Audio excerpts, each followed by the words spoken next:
Thank you Bhogi. ఇన్నాళ్ళు EAMCET exam రాయడానికి రాత్రింబవళ్ళు నిద్రలేక తల్లిదండ్రులు వాళ్ళు కూడా రోజంతా పని చేసుకుని రాత్రులు పిల్లలతో కూర్చుని కష్టపడి చదివించి ఎగ్జామ్ రాయించి ఇవాళ వందల్లో వేలల్లో కష్టపడి ర్యాంకులు తెచ్చుకున్న విద్యార్థులు ఒకసారిగా ఎంసెట్ 2 లీకేజ్ వ్యవహారం బయటపడిన తర్వాత ఏం చేయాలో తోచక దిక్కు తోచని పరిస్థితుల్లో రద్దు అవుతుంది అన్న వార్త వచ్చినప్పటి నుంచి కనీసం తిండి కూడా తినకుండా ఇవాళ ఉదయం నుంచి సెక్రటరీ దగ్గర ఆందోళన చేయడం మనం చూస్తూ ఉన్నాం. ఇటు విద్యార్థులు, తల్లిదండ్రులు, విద్యార్థి సంఘాల నాయకులు కూడా ఇక్కడ ఉన్నారు. ఎన్నాళ్ళ నుంచో కేవలం ఇంటర్మీడియట్ మాత్రమే కాదు 10th కు ముందు నుంచే ఎంసెట్లో ర్యాంకు సాధిస్తే చాలు, ఇటు మెడికల్లో సీటు సంపాదిస్తే మన జీవిత లక్ష్యం నెరవేరుతుందన్న ఒక ఉన్నత లక్ష్యంతో ఎంతో నిజాయితీగా శ్రద్ధగా చదివిన విద్యార్థులు, ర్యాంకులు సాధించిన విద్యార్థుల భవిష్యత్తు సంబంధించి ఈరోజు ఎవరు సమాధానం చెప్పే పరిస్థితుంది. దయచేసి ఎగ్జామ్ను రద్దు చేయొద్దు అని విద్యార్థులు మంత్రిని కలిసి కన్నీరు పెట్టుకుంటున్న దృశ్యాలు చూస్తే నిజంగా అందరికీ బాధ కలిగించే విషయం. మరి ఏం చేయాలి? ఎవరు దీనికి బాధ్యత వహించాలి? ఇప్పటికే EAMCET 1, EAMCET 2, AP EAMCET, AIIMS ప్రత్యేక ఎగ్జామ్, నీట్ ఇన్ని ఎగ్జామ్స్ రాసిన తర్వాత మళ్ళీ ఎంసెట్ ఒకవేళ ఎగ్జామ్ పెడితే రాయడానికి సిద్ధంగా లేము. దయచేసి ఎగ్జామ్ రద్దు చేయొద్దని కోరుకుంటున్నారు విద్యార్థుల డిమాండ్ ఏమిటి, మరి ఏం చేస్తే బాగుంటుంది అనేది ఇక్కడ విద్యార్థుల తల్లిదండ్రులు ఉన్నారు, వాళ్ళతో మాట్లాడే ప్రయత్నం చేద్దాం. చెప్పండి, ఉదయం నుంచి మీరు డిమాండ్ చేస్తూ ఉన్నారు మళ్ళీ ఎగ్జామ్ పెడితే రాసే పరిస్థితి లేదని, మరి ఏం చేస్తే బాగుంటుంది, ఏ విధంగా న్యాయం జరిగితే బాగుంటుందని మీరు అనుకుంటున్నారు? తప్పు చేసిన వాళ్ళకి పనిష్మెంట్ ఇస్తే బాగుంటుంది. మేము ఆల్రెడీ 3 years నుంచి చదువుతున్నాము, మళ్ళీ ఆల్రెడీ 2 months ఎక్స్ట్రా చదివి ఫ్రస్ట్రేషన్లో ఉన్నాము. మళ్ళీ చదవాలంటే చాలా కష్టము. ఎవరైతే తప్పు చేస్తారో వాళ్ళని తీసేసి మళ్ళీ మాకు ర్యాంక్స్ ఇచ్చి మా కష్టాన్ని వాళ్ళు గుర్తిస్తే చాలు. That's what we want from them. అయితే మాల్ ప్రాక్టీస్ చట్టం అని ఉంటుంది, మనకు తెలిసే ఉంటుంది. దాని ప్రకారం ఒక్కసారి ఒక్క విద్యార్థి లబ్ధి పొందినా కూడా ఈ వ్యవహారంలో మొత్తం ఎగ్జామ్ రద్దు చేయాలని ఒక నిబంధన ఉంది. మరి దాని ప్రకారం గవర్నమెంట్ వెళ్లే అవకాశం ఉంటే ఏం చేయాలి? గవర్నమెంట్ ఏం చేయాలి మీరు కోరుకుంటున్నారు?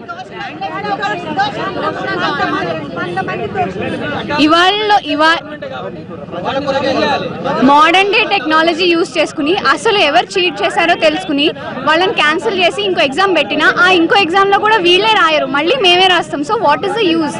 We will get the same ranks and it will be the same story again. So వాళ్ళకి ఇప్పుడు క్యాన్సిల్ చేసి మళ్ళీ ఇది కంటిన్యూ చేయాలని వి డిమాండ్.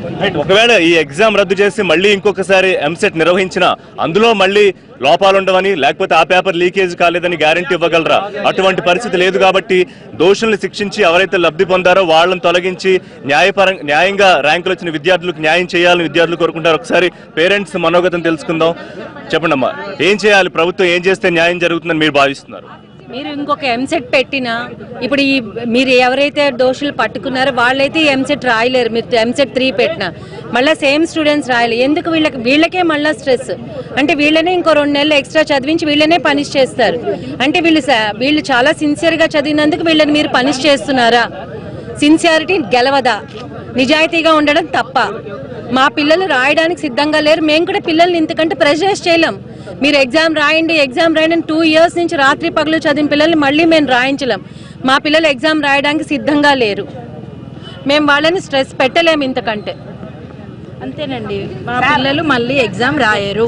ఎంసెట్ 3 అనేది ఉండకూడదు. సార్ మీరు ఒక్క అతను కూడా మాల్ ప్రాక్టీసింగ్లో ఒక్క అతను కూడా బయట పడకూడదు అంటే మేలు అంటే లబ్ధి పొందకూడదు అన్నారు కదా. కానీ మన భారత చట్టం ప్రకారము 10 మంది దోషులని వదిలేసినా సరే ఒక నిర్దోషిని మాత్రం శిక్షించకూడదు అనేది ఉంది సార్. వాళ్ళు 60 మందో ఇద్దరునో వదులు మా అందరు నిర్దోషులను ఎందుకు సార్ మీరు ఇట్లా శిక్షిస్తున్నారు? ఇది పేరెంట్స్ పడుతున్న ఆందోళన. అయితే ఇన్ని ఎగ్జామ్స్ కి ప్రిపేర్ అయ్యి రాత్రింబాళ్ళు టెన్షన్ స్ట్రెస్ తో ఎగ్జామ్ రాసి మళ్ళీ ఇంకోసారి ఎగ్జామ్ పెడితే రాయలేమంటున్న విద్యార్థులు ఏమంటారో తెలుసుకుందాం. చెప్పండి. ఇందాక మేము లోపల మినిస్టర్ గారితో మాట్లాడినామండి. ఆయన మాకు పాజిటివ్గా రెస్పాన్స్ ఇస్తారు అని మేము భావిస్తున్నాము. ఇప్పుడు ఆ దేవుడు ఉన్నాడు అని కూడా మేము చెప్పలేము ఈ టైంలో, ఎందుకంటే ఇది పిల్లల భవిష్యత్తు. వాళ్ళు చెప్పేది ఏంది లీక్ అయింది అంటున్నారు, మేము చెప్పింది అక్కడ స్కామ్. అది వాళ్లకు తెలుసండి. మేము normal middle class people we are. వాళ్ళు చెప్పింది ఏంది, వీళ్ళకు లీక్ అయింది కాబట్టి వాళ్ళు రాయరు. 72 members ఉన్నారు, వాళ్ళు రాయనప్పుడు ఈ పిల్లలే మళ్ళీ కాంపిటీషన్కి దిగాల? వీళ్ళలోనే కాంపిటీషన్ ఉండాలా? అది అవసరమా? మా పాప ఎయిమ్స్లో ర్యాంక్ వచ్చింది, ఇక్కడే ఉండాలి, ఐ హ్యావ్ ఓన్లీ 1 డాటర్, అక్కడ హాస్టల్లో పెట్టొద్దని మేము అక్కడ పంపించలేదు. ఇంకా ఒకటి రీజన్, 7th కి కౌన్సిలింగ్ ఢిల్లీలో ఉంది, మనకు 9th కి MSET 2 ఎగ్జామ్ ఉంది. So it was not possible for us to send my daughter there for counselling. ఇప్పటికి 3 MSETs అయిపోయింది, AP MSET, MSET 1, MSET 2. ఇప్పుడు మళ్ళీ TS 3 అంటే ఇట్స్ టూ మచ్. మీరు ఎన్ని ఎగ్జామ్స్ అటెండ్ అయ్యారు? MSET 1, AP MSET, MSET 2, NEET 1, NEET 2 ఇన్ని exams రాసిన తర్వాత మళ్ళీ ఇంకొక ఎగ్జామ్ అంటే ఇట్స్ ఇంపాసిబుల్. వాళ్ళు ఎక్స్పెక్ట్ కూడా చేయొద్దు మమ్మల్ని ఇన్ని ఎగ్జామ్స్ రాయమని. అండ్ ఎవరైతే మళ్ళీ MSET కావాలి అని అడుగుతున్నారో వాళ్ళకి ఆల్రెడీ 5 ఛాన్సెస్ వచ్చాయి, అప్పటికి రాని వాళ్ళు మళ్ళీ ఇప్పుడు వస్తాయని గ్యారంటీ ఏంటి? ఇప్పుడు మళ్ళీ రాసే ఎగ్జామ్లో చీటింగ్ జరగదు అని గ్యారంటీ ఏంటి? మాకు ర్యాంక్ వస్తుందని గ్యారంటీ ఏంటి? మీరు ఎన్ని ఎగ్జామ్స్ అటెండ్ చేశారు? ఇప్పటికి already AP MSET, Telangana MSET 1, Telangana MSET 2, AIIMS, JIPMER, NEET 1, NEET 2 already చాలా ఎగ్జామ్స్ రాసినాం. ప్రతి ఎగ్జామ్ కి అంతే స్ట్రెస్ తీసుకోవాలి, ఇప్పుడు పెట్టినా కూడా మళ్ళీ అదే పరిస్థితి, గ్యారంటీ కూడా లేదు. అన్ని ఎగ్జామ్స్ రాసినా కూడా జస్ట్ ఇక్కడే మనకు హైదరాబాద్ లోనే కావాలని అవన్నీ వదులుకున్నాం మేము. ఇదంతా అవన్నీ వదులుకొని ఇక్కడ కోసమే వెయిట్ చేస్తున్నందుకు మాకు ఇలా జరుగుతుంది. ఇంత చదువుకున్న పిల్లలు రోడ్ మీదకి వచ్చినారు, ఇది న్యాయమా?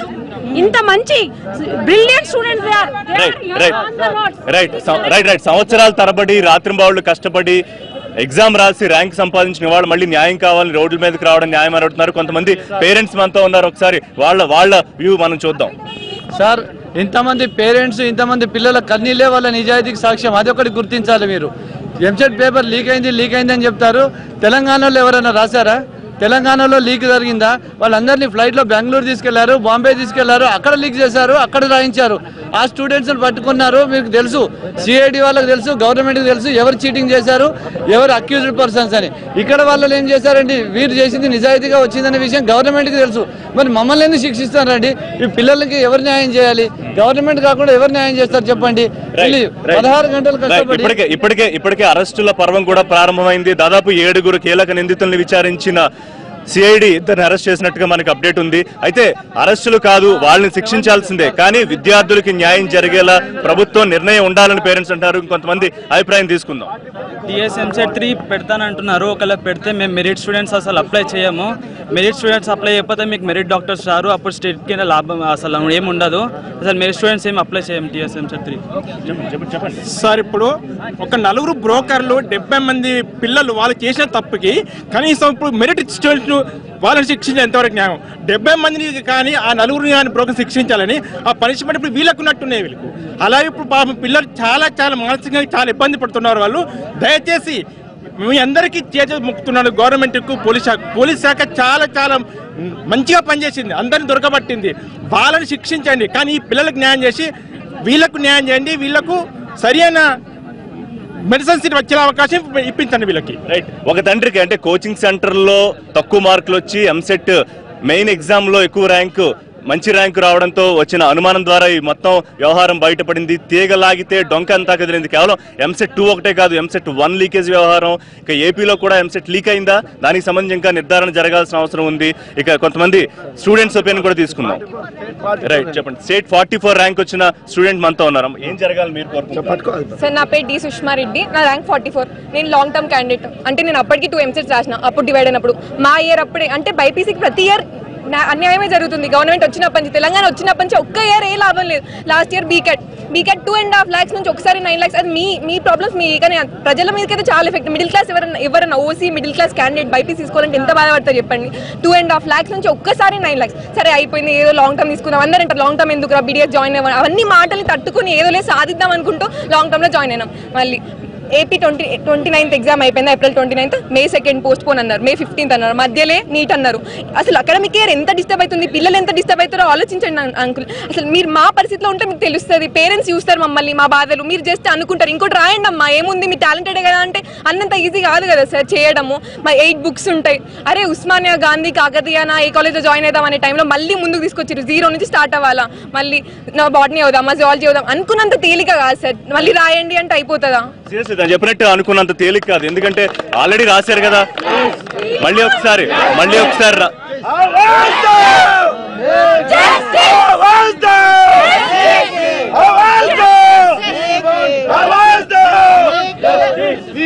రైట్ ఇంకొంతమంది మాట్లాడడానికి సిద్ధంగా ఉన్నారు. ఒక్క నిమిషం చెప్పండి, ఏం జరిగితే విద్యార్థులకు న్యాయం జరుగుతుందని మీరు భావిస్తున్నారు? ఇంతమంది జస్టిస్ కావాలంటారు సార్, ఇంతమంది జస్టిస్ కావాలంటారు. ఇప్పుడు అన్యాయం చేసి ఫ్రాడింగ్ చేసి వాళ్ళ గురించి ఇంతమంది కష్టపడి ర్యాంక్ సాధించిన వాళ్ళకు అన్యాయం చేసినట్టు కాదా? ఇప్పుడు గవర్నమెంట్ ఉన్నది కానీ, రాజ్యాంగం ఉన్నది కానీ, ఎవరికైనా ప్రజల హక్కులను కాపాడడానికి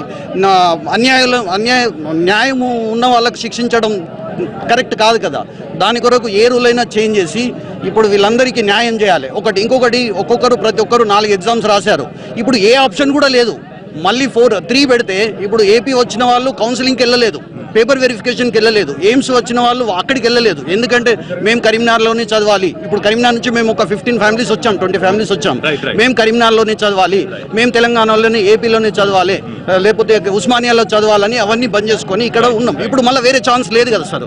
అందుకొరకు ఎటువంటి ఆప్షన్ ఇవ్వకుండా ఖచ్చితంగా మనకు కౌన్సిలింగ్ ప్రక్రియ స్టార్ట్ చేయాలి. రైట్, కొంతమంది విద్యార్థి సంఘ నాయకులు కూడా మనతో ఉన్నారు. ఏం జరిగితే న్యాయం జరుగుతుందని వాళ్ళు భావిస్తున్నారు, తెలుసుకుందాం. చెప్పండి, ఏం చేయాలంటారు? గవర్నమెంట్ అంటే మరి కాసేపట్లోనూ రేపు ఒక నిర్ణయం వచ్చే అవకాశం ఉంది రద్దుకు సంబంధించి, కానీ రద్దు చేయకూడదని విద్యార్థులు కోరుకుంటారు. ఏం జరగాలంటారు? ఈరోజు తెలంగాణ రాష్ట్ర ప్రభుత్వము తెలంగాణ రాష్ట్రంలో వంటి పేద విద్యార్థుల జీవితాలతో చెలగాటమాడుతూ ఉంది. ఈరోజు ఏదైతే విద్యార్థులు మార్నింగ్ నుంచి ఈరోజు నిద్రాహారం అనేది డిమాండ్ చేస్తూ ఉన్నారో ఆ డిమాండ్ ఈరోజు ఎంసెట్ రద్దు చేయాలనే డిమాండ్కి మేము కూడా పూర్తి సంపూర్ణ మద్దతు తెలియజేస్తున్నాం. దయచేసి ఎంసెట్ రద్దు చేయకూడదు. ఎందుకంటే లక్షల మంది విద్యార్థులు వాళ్ళ జీవితాలు ఈరోజు పదివత్తులు ముడిపడి ఉన్నాయి. ఇది ఒక ఎంసెట్ రద్దు లీక్ ఏదైతే ఉందో ఆ లీక్ సూత్రధారులు ఎవరైతే ఉన్నారో దీని వెనుక మంత్రుల హస్తం ఉంది, అధికార పార్టీ నాయకుల హస్తం ఉంది. ఖచ్చితంగా వాళ్ళ నిందితులు ఖచ్చితంగా అరెస్ట్ చేయాలి అని చెప్పి తెలుగుదేశం పార్టీ టీఎన్ఎస్ డిమాండ్ చేస్తా ఉంది. మంది ర్యాంకర్లు మనతో ఉన్నారు. ఏం చేస్తే బాగుంటుందని వాళ్ళు కోరుకుంటారు, వాళ్ళతో మాట్లాడమా? చెప్పండి, మీరు ఎంత ర్యాంక్ సాధించారు? ఇప్పుడు ఏం జరిగితే న్యాయం జరుగుతుందని మీరు భావిస్తారు? నా పేరు సాయి ప్రియా, నా ర్యాంక్ 272. ఇంతమంది స్టూడెంట్స్ చదువుకున్న స్పాన్ అయిపోయింది. ఒక స్టూడెంట్ ఒక ఎగ్జామ్ డేట్ అనౌన్స్ చేస్తే మెంటల్లీ ఆ డేట్ కి ఫిక్స్ అయిపోయి ఆ డేట్ కి ప్రతి సబ్జెక్ట్ పర్ఫెక్ట్ గా ఆ డేట్ ఫిక్స్ అయిపోయిన తర్వాత ఒకసారి ఫిక్స్ అయిపోయినాం, మళ్ళీ దాన్ని పోస్ట్ పోన్ చేసారు. మెంటల్లీ మేము దానికి రికవర్ అయిపోయినాం, మళ్ళీ పోస్ట్ పోన్ అంటే ఎన్నిసార్లు చిలగట్టలతోటి మేము మనుషులమే. మంత్రి గారు ఏం చెప్పారంటే ఏ ఒక్క వ్యక్తికి ఎంసెట్ 3 పెట్టడం అనేది ఇష్టం లేదు. కాకపోతే గవర్నమెంట్ రూల్ ప్రకారము ఎంసెట్ పేపర్ లో ఒక్క క్వశ్చన్ లీక్ అయినా కానీ రీ ఎగ్జామ్ కండక్ట్ చేయాలి. కానీ ఎంతసేపు వాళ్ళ రూల్స్ అండ్ రెగ్యులేషన్స్ ఫాలో కావడమే కరెక్ట్ కాదు కదా. ప్రతి మనిషి వ్యక్తిత్వం కూడా తెలుసుకోవాలి. ఇప్పుడు మేము ఎంసెట్ గురించి ఒక గవర్నమెంట్ గురించి మాట్లాడినాం అనుకో, ఎంసెట్ 1 పేపర్ లీక్ అయిందని, లీక్ అయిన వ్యక్తి నేను ఈ పేపర్ ఎంసెట్ 1 లీక్ చేసిన అనే వరకు ఎంసెట్ 1 పేపర్ లీక్ అయిందని తెలియదు. ఆ గవర్నమెంట్ ని మేము ఎట్లా నమ్ముతాం అసలు? మరికొంతమంది ర్యాంకర్లు మనతో ఉన్నారు. 400 ర్యాంక్ సాధించిన విద్యార్థి, చెప్పండి ఏం చేయాలి మరి? నా పేరు ప్రణీత్. యాక్చువల్లీ ఇది అయిన తర్వాత నీట్ 2 కూడా మేము సరిగ్గా ప్రిపేర్ కాలేదు. ఒకవేళ అది అయినా కూడా ప్రిపేర్ అయ్యేటోళ్ళం. ఆల్రెడీ మెంటల్గా ఫిక్స్ అయిపోయాం, ఇంకా ఆప్షన్స్ ఇంకో లేవు. దానివల్ల మేము ఇంకా నీట్ 2 సరిగ్గా ప్రిపేర్ కాదు. నీట్ 2 సరిగ్గా ప్రిపేర్ అయితే అది మంచిగా రాసేటోళ్ళం. అది సరిగ్గా చెప్పలే. ర్యాంక్ కార్డ్ వచ్చాక ఇది చెప్పారు. మేము ఎంత స్ట్రెస్గా ఫీల్ అవ్వాలి? చాలా స్ట్రెస్గా ఉంది మాకైతే. ఇంకో ఎగ్జామ్కి అసలు ప్రిపేర్ అయ్యలేము మేము. రైట్, ఇంకొంతమంది పేరెంట్స్ మనతో ఉన్నారు. చెప్పండి, ఎంసెట్ 3కి ప్రిపేర్ అవ్వడానికి ఎవరు రెడీగా లేరు. దయచేసి కేసీఆర్ గారు ఈ ఎంసెట్ 3 అనే ఆప్షన్ మీరు మర్చిపోండి. కఠిన చర్యలు తీసుకుంటాము, ఎంసెట్ 3 పేపర్ లీక్ కాకుండా చూస్తాము అనొచ్చు. అంటే ఆ చర్యలు ఇప్పుడు తీసుకోలేదా? అంత సత్తా లేదా తీసుకునే? ఒకవేళ తీసుకున్నాము అని అంటే పేపర్ ఎట్లా లీక్ అవుతుంది? ఎంసెట్ 3 పేపర్ లీక్ కాదని గ్యారంటీ అసలు లేదు. సో ఎంసెట్ 3 నిర్వహించొద్దు, సో ఎంసెట్ 2 రద్దు చేయొద్దు అనేది ప్రభుత్వం కొంత త్వరగానే అరెస్టులు విచారణ చేస్తోంది. కేవలం రద్దు స్టాండ్ తీసుకోండి. కావాలంటే 1 వీక్ ఎక్స్టెండ్ చేయండి. 1 వీక్ ఎక్స్టెండ్ చేసి each and every student enquiry చేసి లీక్ అయిందా లేదా ఇంకా స్పాన్ తీసుకోండి. కాకపోతే మా మెరిట్స్ కి అవకాశం ఇవ్వండి, మా ర్యాంక్స్ మాకు ఇవ్వండి. దయచేసి న్యాయం చేయండి. ఒకవేళ ఇదే కనుక ఫస్ట్ ఎగ్జామ్ అయితే ఇంకో ఎగ్జామ్ రాయడానికి మేము సిద్ధపడే వాళ్ళము కానీ ఆల్రెడీ ఇది second exam, EAMCET 2 EAMCET 2. So already EAMCET 2 మళ్ళీ క్యాన్సిల్ అయిన తర్వాత ఎంసెట్ 3 రాయడానికి we are not mentally prepare and don't torture us, don't torture the merits. ఇంకొంతమంది స్టూడెంట్స్ ఇక్కడ ఉన్నారు. 5th ర్యాంక్ వచ్చిన విద్యార్థి మనతో ఉన్నాడు. ఇటండి, మీ పేరేంటి? ఎన్ని ఎగ్జామ్స్ రాశారు మీరు? ఎంత స్ట్రెస్ ఉంది, ఇప్పుడు మళ్ళీ పెట్టాలి అంటే కనుక సిద్ధంగా ఉన్నారా ఎదుర్కోవడానికి? నా పేరు అంకిత్ అండి, 5th ర్యాంక్ వచ్చిందండి. ఇప్పటిదాకా 5 ఎగ్జామ్స్ అయిపోయాయండి. ఏపీఎం సెట్ అని, టీఎస్ఎం సెట్ 1 అని, నీట్ 1 అని, నీట్ 2 అని, టీఎస్ఎం సెట్ 2 అని లాస్ట్కి అన్ని రాసి అంత కష్టపడి చదివాక ఇప్పుడు మళ్ళీ ఎంసెట్ 3 అంటే అసలు జోక్ అయిపోయిందండి. ఇట్స్ వెరీ బిగ్ జోక్, అంతే, ఏం చెప్పలేము. అది మరి ఎట్లా ఏం చేయాలంటారు? ఏం చెప్తున్నారు మీరు గవర్నమెంట్ ఏం చేయాలంటే ఎన్టీవీ ద్వారా ఏం చెప్తారు? జస్ట్ ఇప్పుడు సీట్ గెటింగ్ ర్యాంక్స్ అంటే ఒక 3000 వరకు ఉంటుంది కదండి, వాళ్ళందరినీ స్క్రూటినైజ్ చేసేసి వాళ్ళ కాలేజ్ వాళ్ళ మార్క్స్ తీసుకొని వాళ్ళని కంపేర్ చేసి ఎవరికైతే ఛాన్స్ ఉందో, బాగా వేరియేషన్ ఉందో వాళ్ళని వెరిఫై చేసేసి మళ్ళీ కొత్త ర్యాంక్స్ ఇస్తే అయిపోతుంది కదా అని సింపుల్ పాయింట్, అంతే. రైట్. ఇంకా స్టూడెంట్స్ అండ్ పేరెంట్స్ ఏం కోరుకుంటారు? ఎందుకంటే సెప్టెంబర్ 30 లోపు ఇప్పటివరకు గడువు ఉంది వైద్య సీట్ల ఎంట్రన్స్ కి సంబంధించి, తర్వాత క్లాసులు ప్రారంభం అవ్వాలి. మరి ఎంసెట్ రద్దు నిర్ణయం తీసుకుని మళ్ళీ ఎగ్జామ్ కనుక పెడితే ఎంతవరకు అవకాశం ఉంటుంది? దానికి సంబంధించి స్టూడెంట్స్ ఏమంటున్నారో మరొకసారి తెలుసుకునే ప్రయత్నం చేద్దాం. చెప్పండి, ఏం చేస్తే బెటర్ అని మీరు భావిస్తున్నారు? ఎందుకంటే మళ్ళీ ఎగ్జామ్ కి సంబంధించి క్యాన్సిల్ చేసి మళ్ళీ పెట్టినా దాన్ని మీరు అటెండ్ చేయగలుగుతారా? రాయడానికి సిద్ధంగా ఉన్నారా? లేదండి, ఇప్పుడు చాలా ఇంపాసిబుల్. ఇప్పుడు రాయడం చాలా ఇంపాసిబుల్ అండి. మాకు ఆల్రెడీ అకాడమిక్ ఇయర్ ఆగస్ట్లో వచ్చేసినాం మేము. ఆల్రెడీ చాలా లేట్ అయింది. అయిందండి. తప్పు చేసిన వాళ్ళని శిక్షించాలి, వి అగ్రీ టు దాట్. కానీ ఓన్లీ తప్పు చేసిన వాళ్ళని శిక్షించాలి అని మేము అనుకుంటున్నాము. 56,000 పీపుల్, ఒక 75 కాదు 100 వచ్చినా కూడా what is 100 compare to 56? So 56,000 people are not writing again. Again రాస్తే పిల్లలకు మైండ్ అనేది ఉండదు సార్. చాలా వీక్ అయిపోయినారు పిల్లలు. ఎంతో ఆనందంగా ఉన్నారు వచ్చింది అని, ర్యాంక్ వచ్చిందని. అందులో ఈ బాంబ్ లాగా పడితే ఆ పిల్లలు బతుకులు ఏం కావాలి సార్? చూడండి సార్, మేము కూడా ఆ వయసులో నుంచి ఈ వయసుకు వచ్చాము. ఆ చిన్న వయసులలో అంత పెద్ద భారం పడితే వాళ్ళకు ఎలా ఫీల్ అవుతారు సార్? మనకు బిడ్డలు ఉంటారు కదా, మా బిడ్డల గురించి కొంచెం ప్లీజ్ ఆలోచించండి. మేము చాలా స్ట్రెస్గా ఉన్నాము. ఫస్ట్ May 2 అన్నారు, తర్వాత May 15 అన్నారు, తర్వాత July 9 అన్నారు. ఇన్నిసార్లు రాసాం, ఒప్పుకున్నాం, మేము ఏం చేయలేదు. ఇప్పుడు మేము క్యాన్సిల్ చేస్తాం. మేము ఆల్రెడీ ఫిక్స్ అయ్యాం that we're going to become doctors అని. And then afterwards they say all this. మేము చాలా డిప్రెస్డ్ ఉన్నాం. కానీ దేర్ ఇస్ ఎన్ యాక్ట్ కదండి, మరి గవర్నమెంట్ చేతిలో ఉంది. ఎందుకంటే ఒక మాల్ ప్రాక్టీస్ ఒక్కటి జరిగి ఒక విద్యార్థి లబ్ధి చెందిన దాన్ని మళ్ళీ మొత్తం రద్దు చేసి ఎగ్జామ్ చట్టం ఉంది. వాళ్ళని డిబార్ చేయాలి because they don't deserve this, but we deserve this. And మాకు కరెక్ట్ చేయాలి అని కోరుకుంటున్నాము. రైట్. ఫైనల్ గా మీరేం చెప్తారు? అంటే ఇప్పటికే ఒక చట్టం అంటే ఒకవేళ ఒక విద్యార్థి లబ్ధి చెందిన మాల్ ప్రాక్టీస్ జరిగి మళ్ళీ పెట్టాలనే చట్టం ప్రకారం గవర్నమెంట్ ముందుకు వెళ్తా ఉంటే మరి ఏం చేయాలనుకుంటున్నారు మీరు? సార్ ఒక్క నిమిషం సార్, నేను మీడియా వాళ్ళకి అందరికి చేతులు ఎత్తి దండం పెడుతున్నా. ఏ విషయం రాకుండా మీరు మాకు సహకరించాలి. అక్కడ నిర్ణయం వెళ్ళకుందే రద్దు లీక్ అనేది మా పిల్లలకి చాలా సార్ దయచేసి రైట్. సో మొత్తం మీద ఖచ్చితంగా రైట్, మొత్తం మీద ప్రభుత్వం విద్యార్థులకు న్యాయం జరిగేలా ప్రభుత్వ నిర్ణయాలు ఉండాలి. మరొకసారి ఎంసెట్ 3కి మేము రాయడానికి సిద్ధంగా లేవని ఇటు విద్యార్థుల తల్లిదండ్రులు ఆవేదన చెందుతున్నారు. ఇది సెక్రటేరియట్ నుంచి లైవ్ విద్యార్థుల ఆందోళనకు సంబంధించి లైవ్. మరిన్ని అప్డేట్స్ అందించే ప్రయత్నం చేస్తాం.